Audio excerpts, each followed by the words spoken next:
Now we're going to apply the Pythagorean identities we learned to simplify some trigonometric expressions.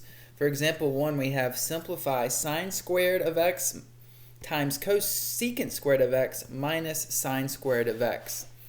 So it looks crazy at first. There's a lot going on here. We've got 3 different trig expressions, 2 of which are basically, they're both sine squared. The other one's cosecant squared. And we have a minus sign.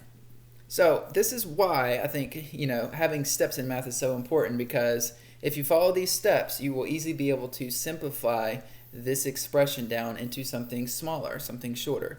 So let's go ahead and learn these steps and follow them. The first step is to simplify using Pythagorean identities. Now what I mean by that is right off the bat, do you see a Pythagorean identity in here that you can use to simplify? Well, sometimes the answer is going to be no, and in this case it's no. There's actually nothing you can do first off with any of the 3 identities. Here's the 3 identities, and sine and secant, cosecant don't go together in this one, right? It's sine and cosine, and it's secant and tangent. Cosecant and cotangent. So there's nothing we can do for step 1, but we'll come back to that later. So I'm going to write NA, and I'm just going to put a check mark because there's nothing I can do. But again, you need to follow this algorithm in order to make sure you get the correct answer every time. Step 2 is going to be to factor once. Do not factor completely. So you're just going to take this trig expression and you're just going to factor it one time. So I'm going to make sine of x equal to a like we did with our factoring lesson. I'm going to make cosecant of x equal to b. So now instead of having sine squared cosecant squared, I'm going to have a squared b squared and then minus a squared. So I'm just replacing sine with a and cosecant with b squared. Now what I can see is I can pull an a squared out of both of these. So if I pull an a squared out, I now have a squared times b squared minus 1. I'm now going to resubstitute them back in for what I set them equal to. So now we have sine squared times cosecant squared minus 1. You could have just looked at this and said, oh, I'm going to pull a sine squared out, and I'm going to be left with cosecant squared minus 1. Again, that's completely acceptable. Some students prefer this way, though, because the shorter variables make it a little bit more clear. So now that we've factored it once, not completely, because we have a difference of squares here, but we're not going to factor that. Now that we've factored it once, we've completed that step. We're going to move on to the next step. So now we have sine squared times cosecant squared x minus 1. The next step is to repeat steps 1 and 2. So, I do this sometimes for a step. I just say basically repeat this step. So let's look at what we have now. We have sine squared of x times cosecant squared of x minus 1. Now I want you to hone in on what I've underlined here in orange. Cosecant squared of x minus 1. Does that look like one of these 3 identities? Well, I would say yes, because it has a cosecant squared in it and it has a 1 in it. So maybe if we just rearrange the 3rd identity, we can simplify the expression down.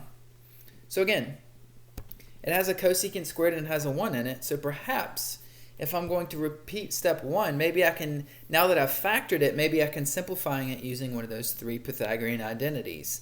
I think it's helpful to us that there's only 3. Helps us remember them more easily.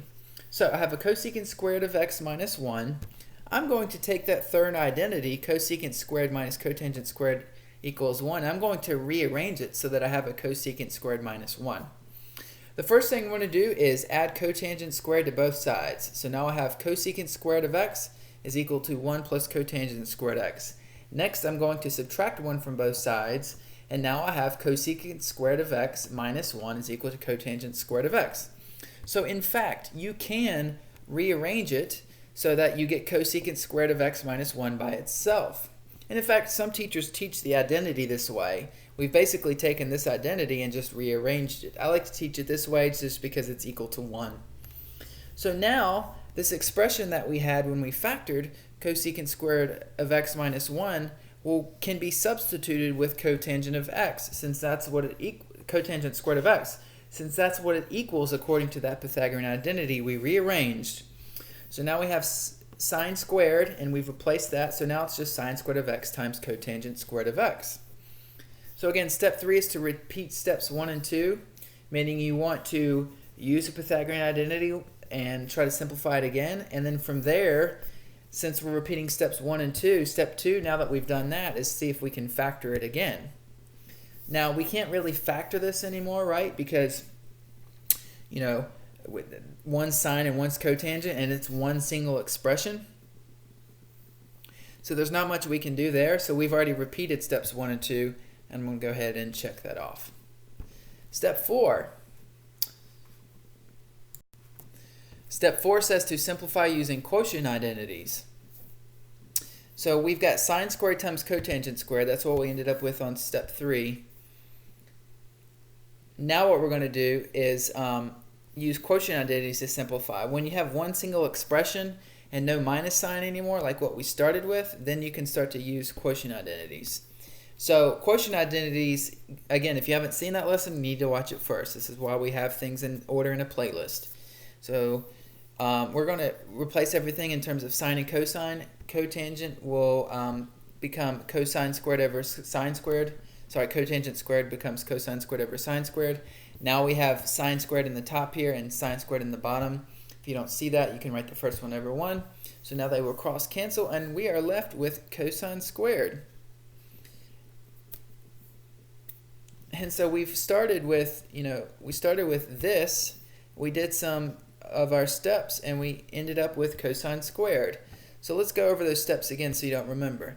First step is to simplify using Pythagorean identities if you can. If you can't, move to step 2, which is to factor once but not completely.